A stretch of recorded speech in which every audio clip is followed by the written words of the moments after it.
Welcome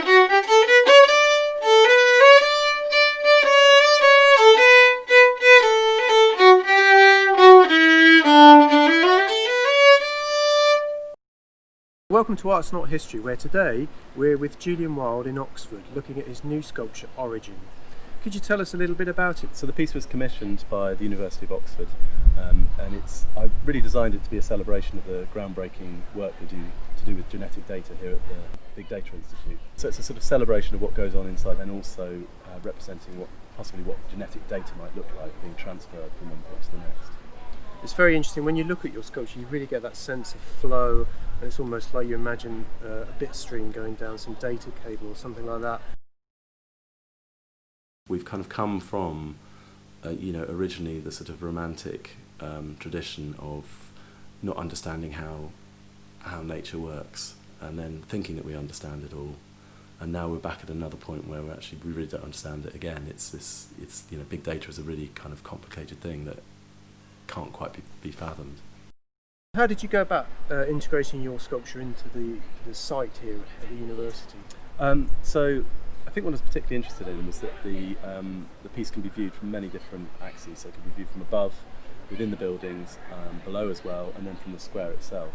And so initially I think there was the idea that the piece leads you into the square, but also at the same time the work becomes almost like a third piece of architecture within the space.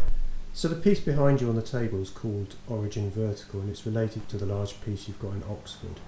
Could you discuss how this came about and how it's related to its larger counterpart? So originally I made this piece, started making this piece as a prototype for the bigger work, and had all these sort of smaller elements cast in stainless steel, and some of them are purchased as well, or cut from a length of stainless steel, and actually kind of didn't really assemble it until afterwards. But the difference between this piece and the one in Oxford is that it's kind of like a prototype for it, but also at the same time, because it's a vertical piece, it has this feeling that the top part of the column is being supported by this sort of strange magnetic field of elements. I'm more and more interested in this idea of disordering. So, having a kind of stereotypically ordered form, like a rectangular form, and then kind of breaking that up. You will always find there's always a pattern. Science has proved that there's always a pattern in everything, but I'm interested in kind of creating this feeling of confusion, I suppose. The source material for this piece was genetic data, and so I wanted to kind of make it look as complicated as possible, really. So this idea of something almost unfathomable at the centre of an ordered form. I'm interested in how you kind of, as you're working on the surface of the material, there's a sort of starting point and an end point, going from something that's really rough and natural to sort of mirror polished, and in between that there's lots of kind of interesting stages. It's about the light, how the light works on the surface and how that changes the form of the object. I'd just like to ask you a few questions about what this space means to you. What does it allow you to do? As a space, it allows me to experiment. There's a side to my practice where I'm planning and thinking about things or making drawings on the computer, but then actually it's great to have this space to experiment in and actually physically make the work. So if I had to push you to pick one tool, what would that be? What's your favourite tool for working? I think probably one of my polishing machines, because they're so versatile. So you can kind of change them and do all kinds of jobs. So if I had to go on a desert island, I'd take that with me. I hope that means you don't take the guard off. Maybe so. I do take the guard off plenty of times, actually. That's why it's so versatile. That's why it's so versatile, because and then I make things for it that, different attachments for it. You've also made a kind of ongoing series of works called Making the Connection, which actually involves the public almost as a co-creator, doesn't it? Could you tell us a little bit about that, please? Yeah, so that was a project that came out of my studio practice, and it was just about really allowing people to kind of step into the way I work and to build these giant structures out of plastic plumber's tubing. I've done it in many different locations, and each time it's different, and each time there's all these fantastic conversations and connections that people make between one another. So that's quite interesting, really.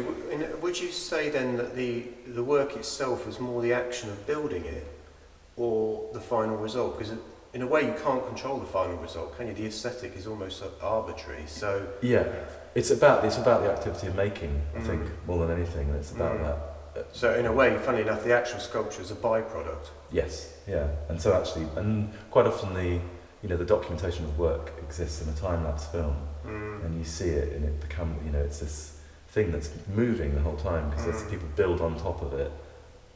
Bits that were there at the start of the day kind of collapse down, or people take pieces out and rebuild it. So it's this constant cyclical changing thing, which is then led back into the work that I make in the studio.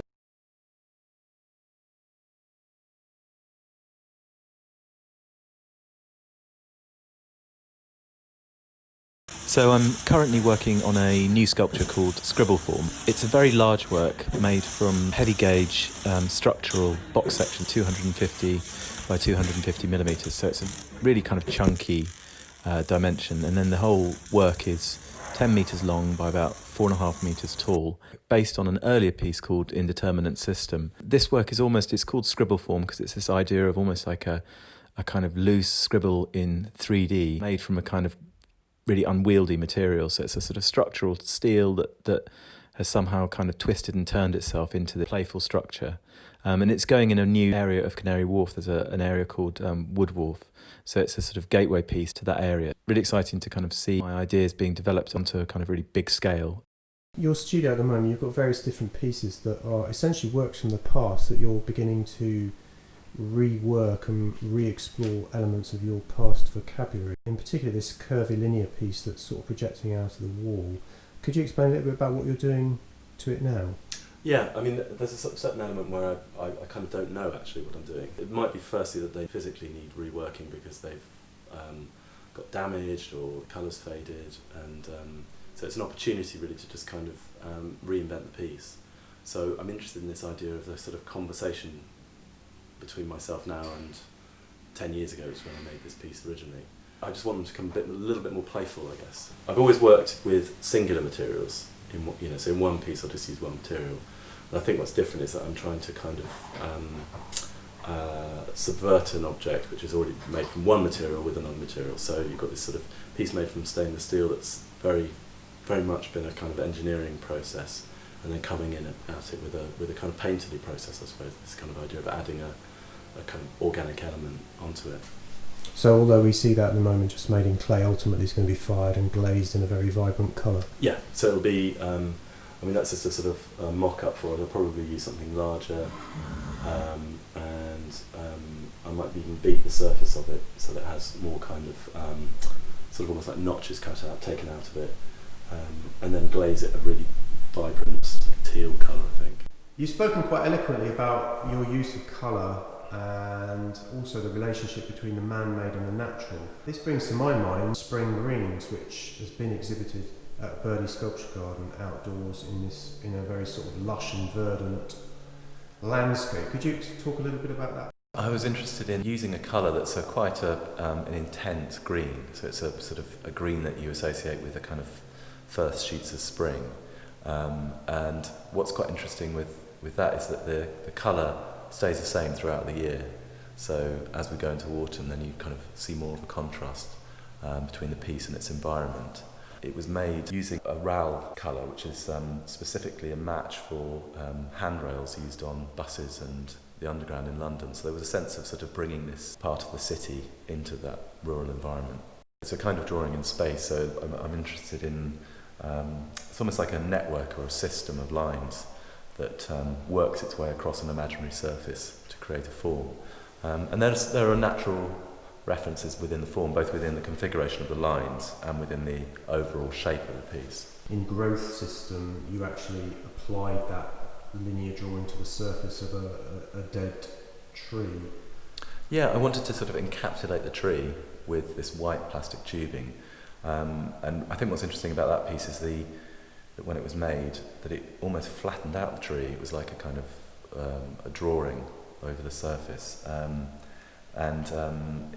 It's that kind of, with it, there's an interesting balance between the kind of the growth of nature and then the staticness of the piece. So the piece was made in 2011, and then gradually this sort of ivy has grown over the surface of it and It's reduce almost it back as to though nature. nature is reclaiming its own in a way, isn't it? Yeah. The drawing is kind of slowly being erased in a way. Yes, it is. And I think that's the thing with a lot of the work that I make. It's to do with nature, or I'm making man-made versions of something natural.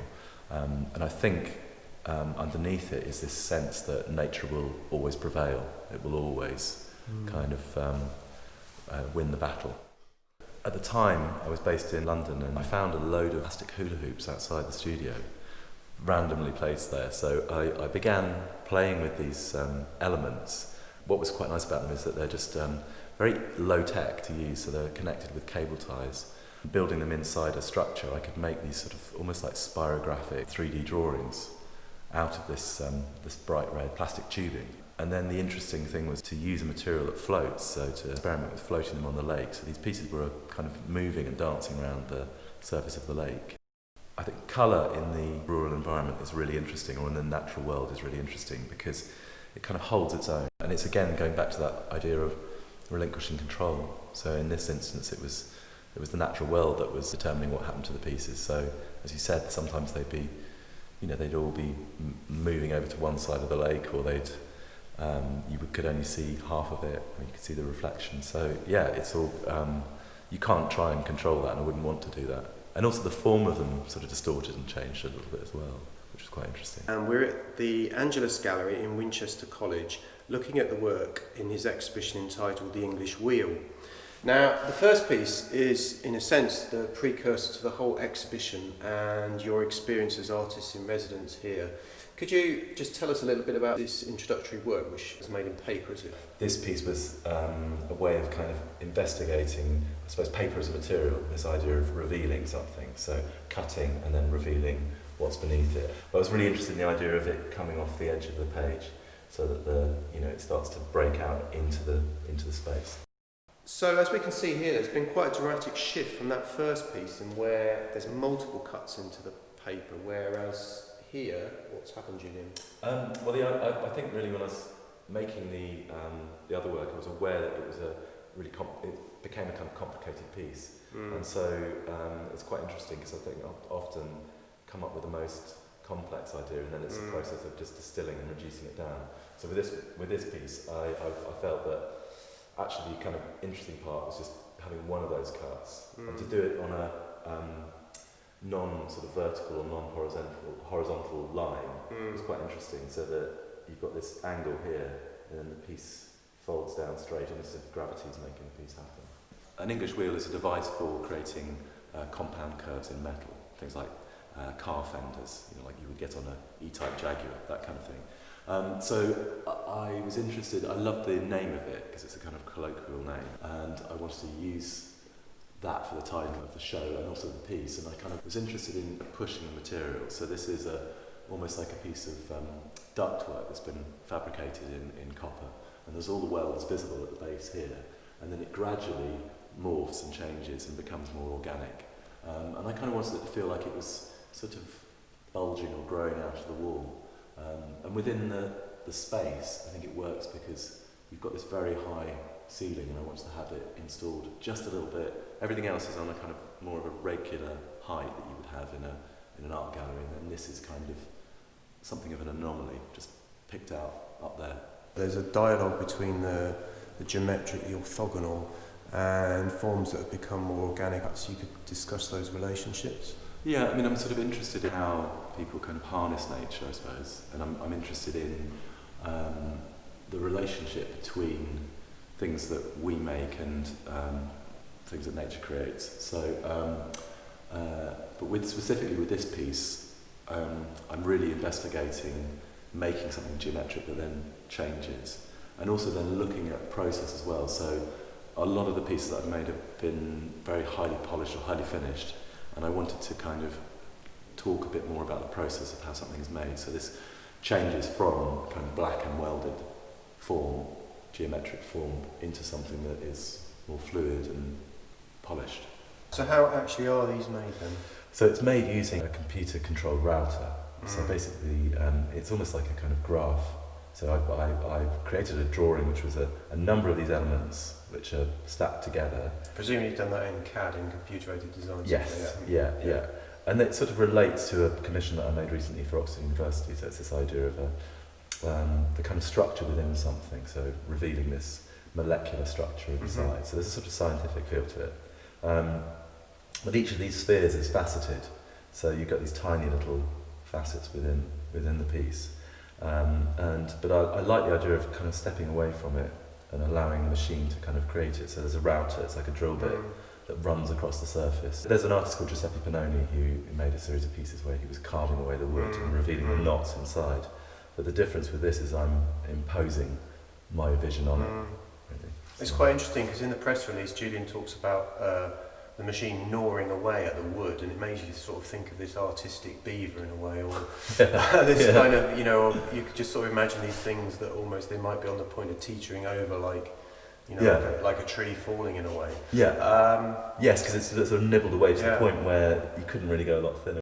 There's a game between kind of gravity and also intent, isn't there, in a lot of your work, where things happen sometimes randomly or casually, and then elements where you start to control what's going on, isn't there? Yeah, I think it's about trying to make something convincing. So being aware of what would naturally happen with the paper, then just pushing that a little bit further, so it's sort of pinned down there, and then with the stainless steel works, which we'll probably look at later, it's that, you know, they're welded down, so it's kind of fixing something in a moment of movement.